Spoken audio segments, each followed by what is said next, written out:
Welcome to my channel. My name is Jared. This is another Sunday update video. I also post silent build videos on Wednesdays, so be sure to check those out as well. Today, we're going to talk about the 356.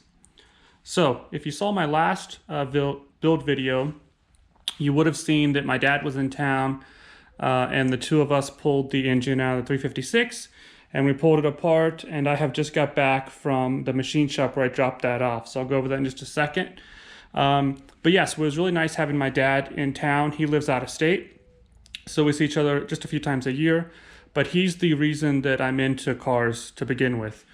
My very first car when I was 15 was a 1964 Volkswagen Beetle, and he and I rebuilt that entire car. We rebuilt the engine, we did the body work, we painted it, we did the interior, we did everything to it. We actually even put it in some local car shows when we were done. So my very first experience with a car was to build it from scratch. And I did that with my dad when I was 15. And that's very much the reason why I'm still doing this today. So thank you for your help, Dad.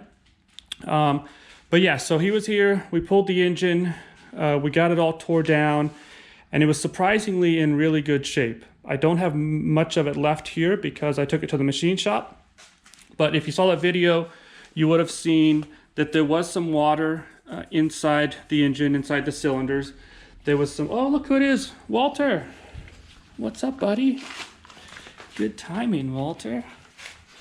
Good to see you. What's up, buddy? So, it's like I was saying, there was some water that got in through there. There were no air cleaners on the carburetors, and the carburetors sit upright, and obviously some moisture got in there. But actually, these cylinders are actually in really good condition. There's no pitting. There's no scratching on them. These could really be cleaned up and reused, and they'd be just fine. I'm not going to do that. I already ordered a new set of pistons and cylinders, and it's the big bore kit, which I'll check these. These might actually even be that same size. So I'm not going to reuse these, but really they're in just fine condition. They could be reused, and I think it would be okay. The engine, Walter. The engine overall was really in great shape. It obviously sat for a long time, and it's not the original engine for the car. It's a 912 engine, but it is a 1965 engine, and clearly it's been rebuilt because obviously they're not original parts, and all the seals had been replaced. It wasn't original seals. I have also bought a new camshaft. I bought new lifters, and I'm going to be using those. But even these lifters are in good condition. The camshaft is in good condition. There is some pitting on here, and like I said, I already bought a new one, so I'm going to replace the camshaft, but there's not a lot of wear on it. So it's a very low mile engine since it was rebuilt. Now, I don't know how many years ago it was rebuilt, but it didn't get a lot of use after being rebuilt. The timing gear is in good condition, and actually, I think I really lucked out because, like I said, I just got back from the machine shop, and they're going to clean the case for me. They're going to polish the crankshaft, and they're going to rebuild the heads. But it looks like the bearings, this is one of the main bearings, and this is in exceptional shape. It is oversized, so when it was rebuilt, the crank was ground down, and these are oversized bearings, but it's in really good shape. Like I said, it has very low miles since it was reassembled. The rods are in great shape. The rod bearings are in great shape. So the guy at the machine shop, the owner, actually recommended that I just reuse the bearings, and they're just going to polish the crank. And luckily, I labeled the bearings when I took them out, so I can put them back in the exact same place where they were. So that's all really good news. For one, the bearings are kind of expensive. It's about $300 or $400 just for a set of these main bearings. But also that means it's not going to be as big of an issue to make sure all the tolerances are correct, because this thing was already assembled, it already ran. Obviously it does have some wear, so it did run, and everything's already, kind of fit to where it should be.